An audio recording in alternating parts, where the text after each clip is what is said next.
NASA के दावे, खोजी सुपर अर्थ, पृथ्वी से 4 गुना बड़ी, 11 दिन में पूरा होता है साल, जीवन की संभावना भी हो सकती है।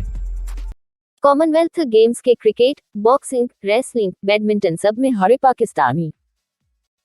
61 मेडल पर भारतीय दल ने किया कब्जा, 22 गोल्ड, 16 सिल्वर और 23 ब्रॉन्ज जीते।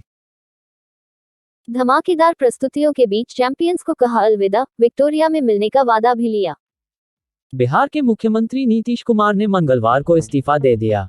नीतीश की पार्टी जदयू ने एनडीए से गठबंधन तोड़कर महागठबंधन के साथ चले गए हैं। इस्तीफे के बाद नीतीश कुमार राबड़ी देवी के घर पहुंचे।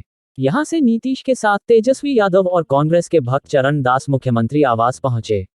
यहां हुई बैठक में नीतीश कुमार को महागठबंधन का नेता चुना गया। अब नीतीश 8वीं बार राज्य के मुख्यमंत्री पद की शपथ लेंगे, लेकिन उनकी इस सरकार का गणित और सहयोगी सब बदले हुए होंगे। महज 45 विधायकों वाली उनकी पार्टी सत्ता में बनी रहेगी। विधानसभा में सबसे बड़ी पार्टी राजद के साथ कांग्रेस, वामदल और जीतन राम मांझी की पार्टी हम भी इस गठबंधन का हिस्सा होंगे। नीतीश कुमार की नई सरकार को 164 विधायकों का समर्थन होगा, जो नीतीश कुमार की एनडीए सरकार 127 विधायकों के समर्थन से काफी ज्यादा है।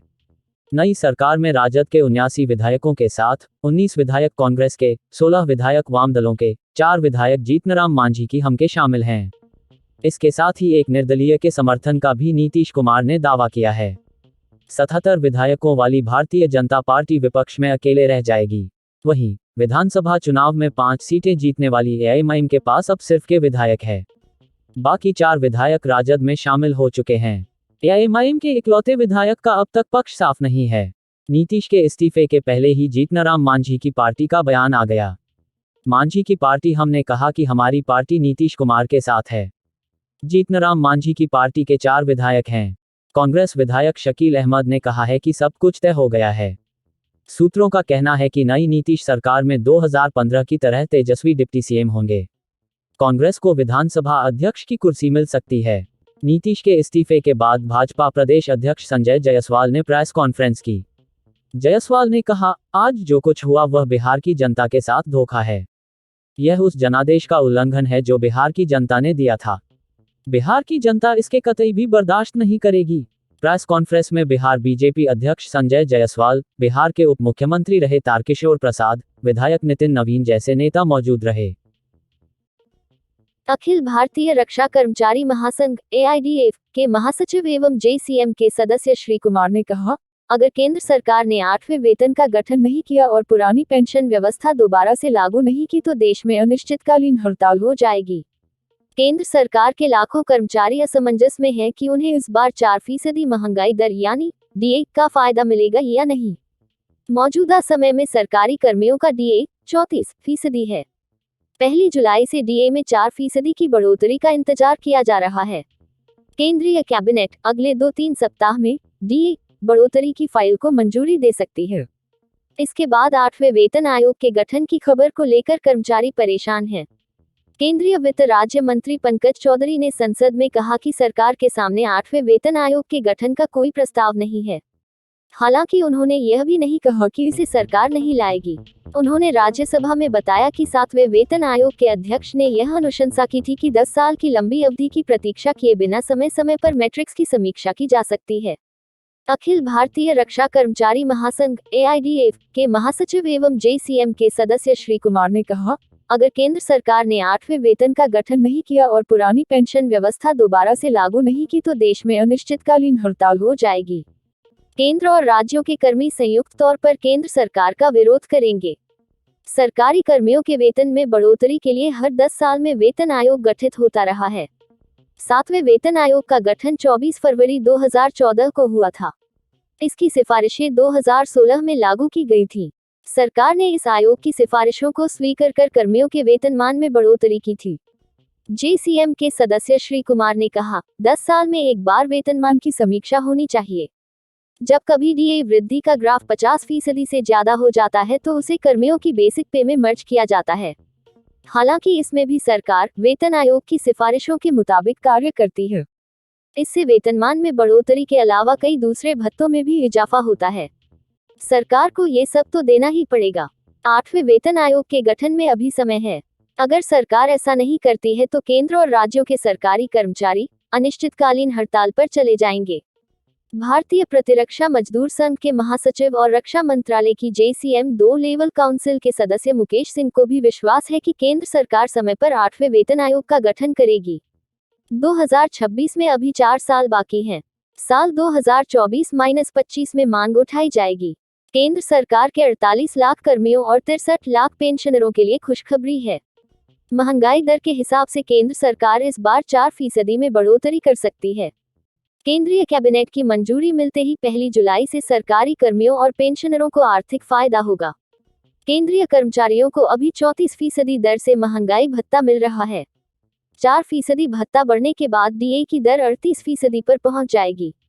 कर्मचारी संगठनों के प्रतिनिधि बताते हैं कि केंद्र सरकार इस दिशा में कुछ अलग सोच रही है। हालांकि अभी तक कर्मचारी संगठनों से इस दिशा में कोई बातचीत नहीं की गई है। मौजूदा व्यवस्था में जब DA 50% से ज्यादा हो जाता है तो उसे बेसिक पे में मर्ज करने का नियम है। ये भी तब होता है जब वेतन आयोग इसकी सिफारिश करे।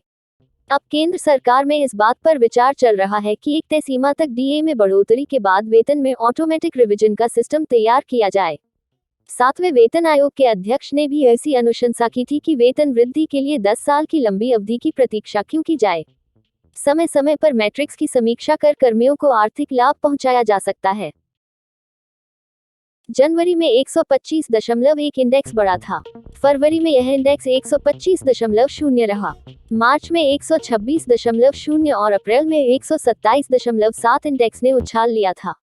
अप्रैल 2022 में AICPI इंडेक्स के नंबर में 1.7 पॉइंट का बड़ा उछाल दर्ज किया गया है। जून में रिटेल इन्फ्लेशन मामूली गिरावट के साथ 7.01% रहा है। कंज्यूमर प्राइस पर आधारित खुदरा महंगाई दर मई में 7.04% थी। ऐसे में DA 38% की दर से बढ़ेगा। किसी कर्मी का मूल वेतन 18,000 रुपये है तो DA की 38% दर के हिसाब से उसके वेतन में 720 रुपये बढ़ जाएंगे। कर्मचारी का मूल वेतन 25,000 रुपये है तो उस पर प्रतिमाह 1,000 रुपये बढ़ेंगे। 35,000 रुपये मूल वेतन लेने वाले कर्मियों को प्रतिमाह 1,400 रुपये ज्यादा मिलेंगे। 45,000 रुपये बेसिक सैलरी पर 1,800 रुपये बढ़ेंगे। 52,000 रुपये बेसिक सैलरी पर 2,080 रुपये, 70,000 रुपये बेसिक सैलरी पर 2,800 रुपये, 85,500 रुपये बेसिक सैलरी पर 3,420 रुपये और 1 लाख रुपये बेसिक सैलरी वाले कर्मियों के खाते में हर माह 4,000 रुपये ज्यादा आएंगे। केंद्र सरकार पूर्व वित्त मंत्री अरुण जेटली द्वारा सुझाए गए फॉर्मूले पर भी विचार कर रही है। इस फॉर्मूले में कहा गया था कि कर्मचारियों का वेतन उनकी परफॉर्मेंस के आधार पर बढ़ाया जाए। इसे एक्रोएट फॉर्मूले का नाम दिया गया था। इसका मकसद था कि निम्न स्तर के कर्मियों को उनके वेतन में सम्मानजनक बढ़ोतरी का फायदा मिल जाए। मौजूदा प्रणाली में DA बढ़ोतरी का उन कर्मियों को ही ज्यादा फायदा होता है जो उच्च स्तर पर होते हैं। वित्त राज्य मंत्री पंकज चौधरी ने ऐसे संकेत दिए हैं। All India consumer price index for industrial workers के आधार पर महंगाई की दर तय होती है। यूं कहें कि हर 6 माह में केंद्रीय कर्मचारियों के महंगाई भत्ते में जो बढ़ोतरी होती है वह कंज्यूमर प्राइस इंडेक्स के आधार पर ही संशोधित होती है। पंकज चौधरी ने कहा था, केंद्रीय कर्मियों और पेंशनर्स के वित्तीय फायदों की समीक्षा के लिए वेतन आयोग का गठन करने की आवश्यकता नहीं होनी चाहिए। पे मैट्रिक्स की समीक्षा और संशोधन के लिए नई व्यवस्था पर काम होना चाहिए। सरकार ऐसी व्यवस्था की तरफ आगे बढ़ रही है जिसमें कर्मियों को DA जैसे फायदे उनकी कार्यक्षमता के आधार पर तय हो सकते हैं। West Bengal joint entrance examination board की ओर से आयोजित होने वाली WBJEE काउंसलिंग 2022 जल्द शुरू होगी। wbjeb.nic.in पर जारी किए नोटिफिकेशन के अनुसार जल्द ही काउंसलिंग की तिथियों का ऐलान कर दिया जाएगा। अब ऐसे में जो भी कैंडिडेट्स इस एग्जाम में क्वालिफाई हुए हैं वे अभ्यर्थी पोर्टल पर जाकर सूचना प्राप्त कर सकते हैं। इसके अलावा उम्मीदवारों को सलाह दी जाती है कि वे पोर्टल पर विजिट करते रहें जिससे उन्हें तिथियों की जानकारी मिल सके। WBJEE काउंसलिंग के लिए जारी हुए नोटिस 2022 के अनुसार काउंसलिंग 2 फेज में आयोजित की जाएगी। इंजीनियरिंग प्रौद्योगिकी फार्मेसी पाठ्यक्रमों में प्रवेश के लिए WBJEE 2022 रैंक धारकों के लिए फेज 1 की काउंसलिंग आयोजित की जाएगी। वहीं सेकंड फेज की प्रक्रिया आर्किटेक्चर कोर्स में प्रवेश के इच्छुक और WBJEE 2022 रैंक होल्डर के लिए आयोजित की जाती है। WBJEE ने फेज 1 की काउंसलिंग के लिए नियम जारी कर दिए हैं और सेकंड दौर की काउंसलिंग के लिए नियम और मानदंड अलग से जारी किए जाएंगे। काउंसलिंग के लिए अभ्यर्थियों को रजिस्ट्रेशन कराना होगा। कोई भी उम्मीदवार जो पंजीकरण की प्री डिक्लेयर अवधि के भीतर पंजीकरण करने में विफल रहता है, उन्हें किसी भी दौर में किसी भी सीट के आवंटन के लिए विचार नहीं किया जाएगा। उम्मीदवारों को 500 रुपये का आवेदन शुल्क भी देना होगा, जो गैर वापसी योग्य है। WBJEE काउंसलिंग के लिए आवेदन करने वाले उम्मीदवारों को WBJEE 2022 के लिए अपना आवेदन नंबर, रोल नंबर और रैंक प्रदान करने की आवश्यकता होगी। इसके साथ ही उनकी योग्यता स्ट्रीम के अनुसार शैक्षणिक जानकारी, जिसमें उत्तीर्ण स्थिति, पूर्ण अंक और कक्षा 10 में प्राप्त अंक, उत्तीर्ण स्थिति, कुल पूर्ण अंक और कक्षा 12 में कुल अंक प्राप्त किए, और कक्षा 12 में उत्तीर्ण स्थिति, पूर्ण अंक और प्राप्त अंक सहित अन्य डिटेल्स होगी। यदि आप दिल्ली पुलिस में सब इंस्पेक्टर SI बनना चाहते हैं तो यह खबर आपके लिए है। दिल्ली पुलिस केंद्र सरकार के अधीन विभिन्न पुलिस बलों में से एक है। दिल्ली पुलिस में विभिन्न पदों पर सीधी भर्ती की प्रक्रिया समय समय पर घोषित रिक्तियों के लिए आयोजित की जाती है।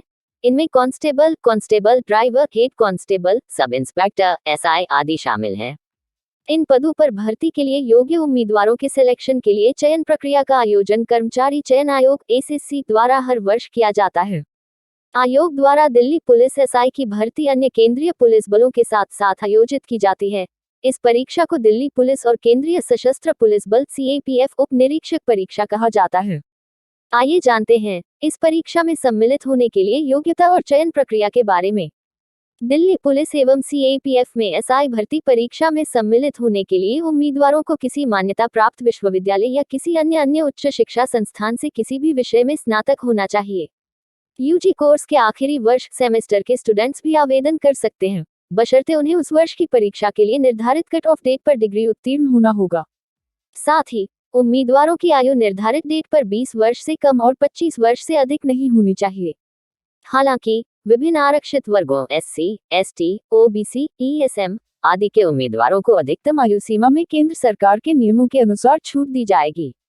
दिल्ली पुलिस SI भर्ती के लिए SSC द्वारा निर्धारित चयन प्रक्रिया में लिखित परीक्षा पेपर 1, शारीरिक मानक परीक्षा PST, शारीरिक दक्षता परीक्षा PAT, लिखित परीक्षा पेपर 2 और विस्तृत चिकित्सा परीक्षा DME शामिल हैं। पहले चरण की लिखित परीक्षा कंप्यूटर आधारित होगी और इसकी अवधि 2 घंटे होगी। इसमें विभिन्न विषयों से 50-50 प्रश्न बहुविकल्पीय प्रकृति के पूछे जाएंगे। इन विषयों में जनरल इंटेलिजेंस एवं reasoning, general knowledge and general awareness, quantitative aptitude एवं इंग्लिश कॉम्प्रिहेंशन शामिल हैं। लिखित परीक्षा में सफल उम्मीदवारों को अगले चरण के लिए आमंत्रित किया जाएगा। अफगानिस्तान से 20 वर्ष बाद अमेरिकी सैनिकों की वापसी के अगस्त में 1 साल पूरे हो रहे हैं। इस बीच बीते 1 साल अमेरिकी राष्ट्रपति जो बाइडेन के लिए चुनौतियों भरे रहे। 2021 में राष्ट्रपति का पद संभालते ही बाइडेन को कोरोना से संघर्ष में जूझना पड़ा। इससे बखूबी निपटने और अमेरिकी आर्थिकी को पटरी से न उतरने देने के लिए अमेरिकियों ने बाइडेन को अच्छे अंक दिए। लेकिन अगस्त 2021 में अफगानिस्तान से अमेरिकी सैनिकों की अव्यवस्थित वापसी के बाद से बाइडेन के लिए चीजें आसान नहीं रहीं। अफगानिस्तान में 20 साल तक अमेरिकी जंग का यह बेचैन कर देने वाला इतिहास रहा। अगस्त में अफगानिस्तान समर्थित सरकार का पतन हो गया और वापसी के बीच बमबारी में 13 अमेरिकी सैनिक व 170 अन्य मारे गए। अफगानिस्तान युद्ध के 1 वर्ष होने के साथ ही नवंबर में मध्यावधि चुनाव में भी बाइडेन के लिए नेतृत्व की परीक्षा होगी। वहीं एसोसिएटेड प्रेस व NORC के सर्वे में अफगानिस्तान से अमेरिकी सैनिकों की वापसी से 1 महीने पहले जुलाई 2021 में बाइडेन की लोकप्रियता 59% थी, जबकि इस जुलाई में गिरकर 36% हो गई। व्हाइट हाउस से अफगानिस्तान से सैनिकों की वापसी की वर्षगांठ का डिटेल आना है। बिहार में जो कुछ हुआ भाजपा के लिए वह मनमाफिक तो नहीं है, लेकिन इस झटके को सकारात्मक रूप से लेते हुए अवसर के रूप में देखा जाने लगा है। दरअसल यही क्षण भाजपा के लिए आगे की लड़ाई का पूरा मैदान तैयार करेगा। पिछले विधानसभा चुनाव में भाजपा ने यह साबित कर दिया है कि उसका स्ट्राइक रेट किसी भी दूसरे दल से ज्यादा है। अब से 1.5-2 साल बाद लोकसभा चुनाव है और 3 साल बाद विधानसभा चुनाव, यानी भाजपा के पास खुलकर राजग और महागठबंधन सरकारों में तुलना करने का मौका भी होगा और अपनी नीतियों को जनता के पास परोसने का अवसर भी। कार्यकर्ताओं की भी इसी मनोदशा के साथ जमीन पर जुटने को कहा जाएगा। भाजपा नेताओं की मानी जाए तो मंगलवार को नीतीश कुमार की ओर से राजग तोड़ने का फैसला सुनाया गया, यानी भाजपा के सिर गठबंधन तोड़ने का जिम्मा नहीं है। पिछले 2 वर्षों में विकास योजनाएं परवान चढ़नी शुरू हुई थी। रोजगार परक उद्योग क्षेत्र में तो पहली बार विकास की आहट मिलनी शुरू हुई थी और खुद नीतीश ने इसे स्वीकारा था। केंद्रीय योजनाओं को धार मिली थी। अब जबकि सरकार बदल चुकी है तो परिस्थितियां बदलनी तय है। इस मुद्दे पर तो भाजपा अभी से मुखर हो गई है और इतिहास की याद दिलाते हुए नीतीश की राजनीति को व्यक्तिगत अवसरवाद की तरह दिखाने का प्रयास शुरू हो चुका है। इसमें संदेह की कोई जगह नहीं कि भाजपा देर सबेर खुद के भरोसे ही सरकार बनाने की कवायद में जुटने वाली थी।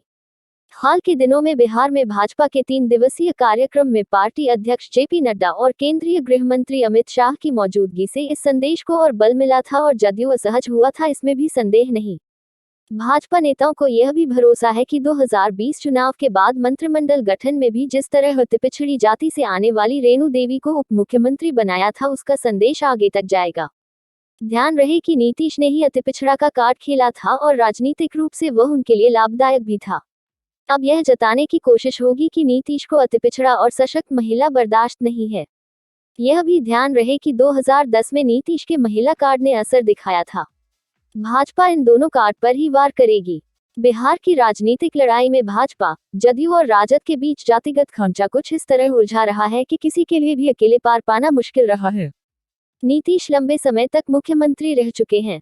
ऐसे में भाजपा इसे एक ऐसे अवसर के रूप में देख रही है जहां सीधे नीतीश पर वार कर जदयू के वोट को खींचने की कोशिश होगी। गौरतलब है कि पिछले विधानसभा चुनाव में भाजपा 110 सीट लड़कर 74 सीटें जीती थी, जबकि राजद 144 लड़कर 75, जबकि जदयू 115 लड़कर 43 सीट हासिल कर पाई थी। हालांकि 2015 में स्थिति अलग थी, जब राजद और जदयू इकट्ठा मैदान में था।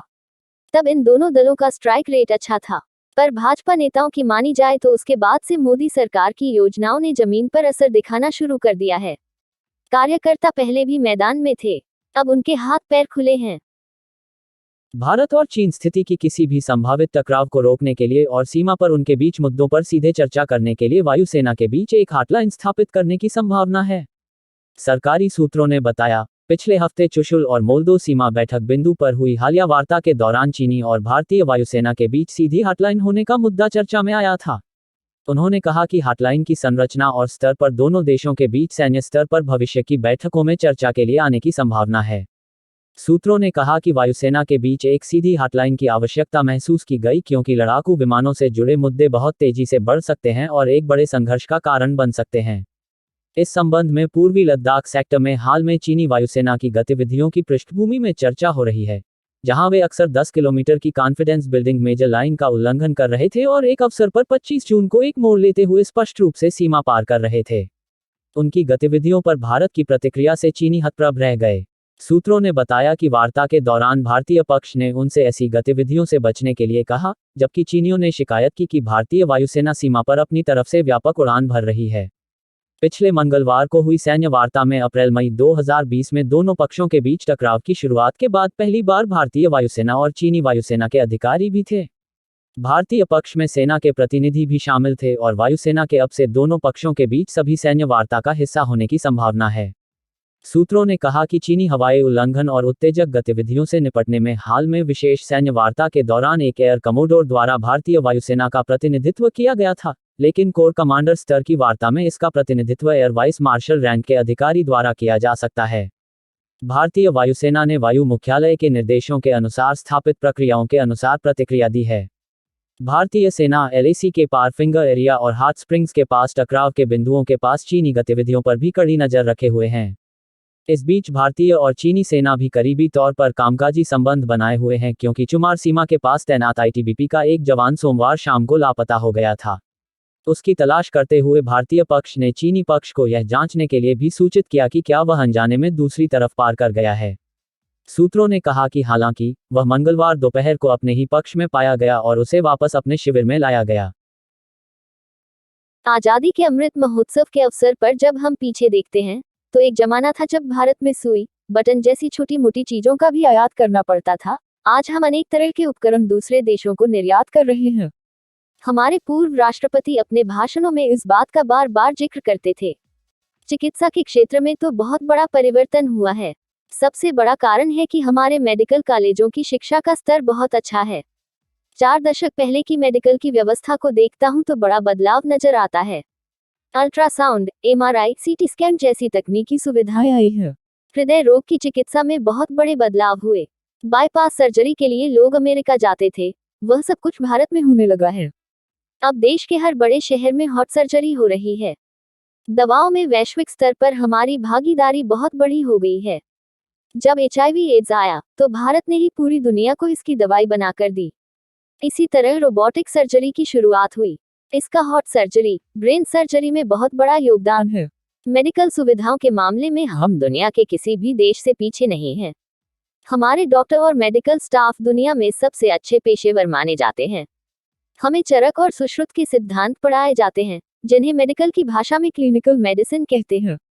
इसका मतलब है कि हम मरीज के उपचार में आधुनिक जांच पर ही निर्भर न रहकर अपने ज्ञान और विवेक से उपचार करते हैं। बीते 75 वर्षों में अच्छी प्रयोगशालाएं विकसित की गई हैं। हमारे वैज्ञानिकों ने नई तकनीकों के विकास में भी दुनिया को सहयोग दिया है। उसी में एक तकनीक है RT-PCR। उल्लेख करना चाहूंगा कि सबसे पहले RT-PCR को अखिल भारतीय आयुर्विज्ञान संस्थान में डॉ. शेख ने विकसित किया था। मैं उस समय राष्ट्रपति वेंकटरमन का चिकित्सक था। यह वही टेस्ट है जो कोविड की जांच में सबसे ज्यादा प्रयोग हो रहा है। इससे संबंधित इम्यूनोलॉजी के जो अन्य टेस्ट हैं, उसे भी विकसित करने में भारत ने सफलता हासिल की है। हमने नई पद्धति से दवाओं को बनाना शुरू किया, जिसे हम चिरलिटी कहते हैं। इससे हमने बड़ी मात्रा में विदेशी मुद्रा विनिमय को बचाया है। जो दवाएं विदेश से आती हैं, उसके फॉर्मूले को संशोधित कर हम नई पद्धति से दवाओं का उत्पादन करते हैं, जो सस्ती और बेहतर भी होती है। यह बहुत बड़ा बदलाव है। कोविड-19 महामारी की शुरुआत में हमारे पास न मास्क था, न PPE किट थी, न टेस्ट की सुविधा। लेकिन 2-2.5 साल में हमने इसे इतना विकसित किया कि हमारी जरूरतें भी पूरी हुई और हमने दूसरे देशों की भी मदद की। हमने वेंटिलेटर, रेस्पिरेटर, ऑक्सीजन कंसंट्रेटर बनाए। कोविड के संदर्भ में चिकित्सा पद्धति का जो विकास हुआ है, वह बहुत अनूठा है। हमने ऑक्सीजन प्लांट बना लिए, DRDO ने उपकरणों की सुविधा उपलब्ध कराई। आज हम पूरे विश्व को टीकों, PPE किट, मास्क, वेंटिलेटर आदि उपकरणों का निर्यात कर रहे हैं। भारत ने वैश्विक स्तर पर जो स्थान बनाया है, उसकी कोई तुलना नहीं हो सकती। दवाएं और उपकरण आदि ऐसे देश ने बनाया है, जिसके पास सीमित संसाधन है। आबादी से इसकी तुलना करें, तो दुनिया के किसी भी देश अधिक चुनौती हमारे सामने है। हमारे वैज्ञानिकों, डॉक्टरों, नर्सों और मेडिकल स्टाफ और उद्योग जगत ने इतना बड़ा योगदान दिया है, जो पूरी दुनिया के लिए मिसाल है। इसकी सराहना विश्व स्वास्थ्य संगठन ने बार बार की है। टीकाकरण कार्यक्रम में हम 200 करोड़ के लक्ष्य को पार करने में सफल रहे। हमारे टीके पूरी दुनिया में सबसे सुरक्षित हैं। इसकी स्वीकार्यता बहुत ज्यादा है।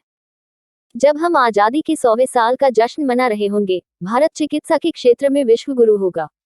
हमारे डॉक्टर अमेरिका, ब्रिटेन समेत अनेक देशों में शीर्ष स्थानों पर हैं। मैं तो यहाँ तक कहूँगा, हमारे डॉक्टर अमेरिका से स्वदेश आ जाएं, तो वहाँ की स्वास्थ्य व्यवस्था चरमरा जाएगी। आने वाले समय में भारत मेडिकल टूरिज्म के क्षेत्र में, दवाओं और मेडिकल उपकरणों के निर्यात में और सस्ती दवाएं बनाकर विश्व को देने के मामले में अग्रणी होने जा रहा है। बाहर से पका आने वाले मेडिकल पेशेवरों को भी भारतीय स्वास्थ्य प्रणाली में शामिल होने के लिए अग्नि परीक्षा को पास करना पड़ता है, ताकि हमारी चिकित्सा का स्तर न गिरे।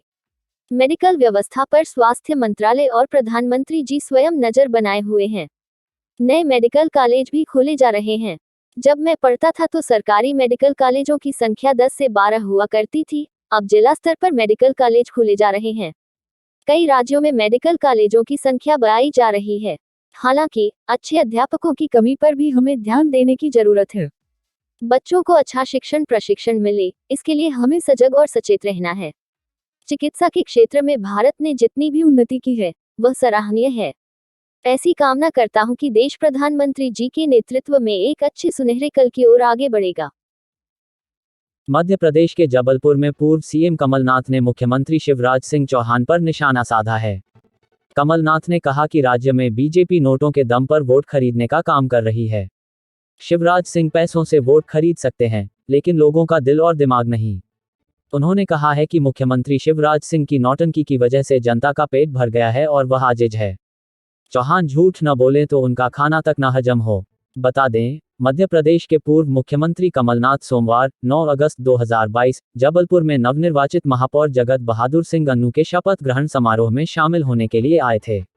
इस दौरान जब उनसे पूछा गया कि शपथ ग्रहण समारोह में BJP के पार्षद शामिल नहीं हो रहे हैं, इस सवाल के जवाब में उन्होंने कहा कि उन्हें इस बात की खुशी है कि अगर मैं आ रहा हूं तो भाजपा के पार्षद नहीं आ रहे हैं। पूर्व सीएम ने कहा कि भारतीय जनता पार्टी की यही सोच है। इस सोच से जनता अब प्रभावित होने वाली नहीं है। कांग्रेस नेता ने कहा कि मध्य प्रदेश में बीजेपी की गलत नीतियों की वजह से लोग परेशान हैं, लेकिन अब बदलाव का वक्त ज्यादा दूर नहीं है। कमलनाथ ने जिला पंचायत में हुई हार को लेकर कहा कि उन्हें पूरे प्रदेश से जानकारी मिली है कि बीजेपी के लोग पुलिस घर भेज देते हैं, पटवारी आरआई को घर भेज देते हैं और पुलिस परेशान कर रही है। उन्होंने कहा कि सदस्यों को बीजेपी पैसों का ऑफर कर रही है और उनके पक्ष में वोट डालने के लिए दबाव बना रही थी। कमलनाथ ने कहा कि अंदाजा लगाया जा सकता है कि अगर जनता उनके साथ होती तो उनको यह सब करने की जरूरत नहीं पड़ती। कमलनाथ ने कहा कि शिवराज ने कहा था कि 1 लाख युवाओं को रोजगार देंगे, जबकि 70,000 पद खाली पड़े हैं। पूर्व मुख्यमंत्री ने कहा कि शिवराज सरकार ने जबलपुर के लिए सिर्फ कोरी घोषणाएं ही की हैं, काम नहीं किया है। उन्होंने कहा कि शिवराज को अब आदिवासी याद आ रहे हैं, जिनके लिए उन्होंने 18 साल से कुछ नहीं किया है। यह बातें मध्य प्रदेश का आदिवासी समुदाय समझ रहा है कि मुख्यमंत्री शिवराज सिंह चौहान सिर्फ कोरी घोषणाएं ही करते हैं।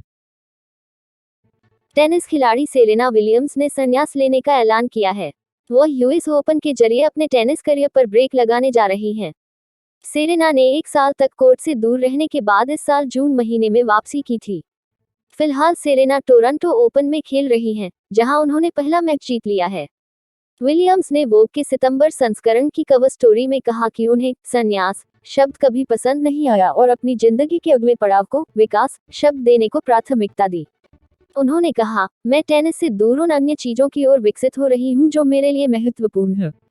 अपने इंस्टाग्राम पर कवर के साथ खबर साझा करते हुए 40 वर्षीय टेनिस खिलाड़ी ने लिखा, जीवन में एक समय आता है जब हमें एक अलग दिशा में आगे बढ़ने का फैसला करना पड़ता है।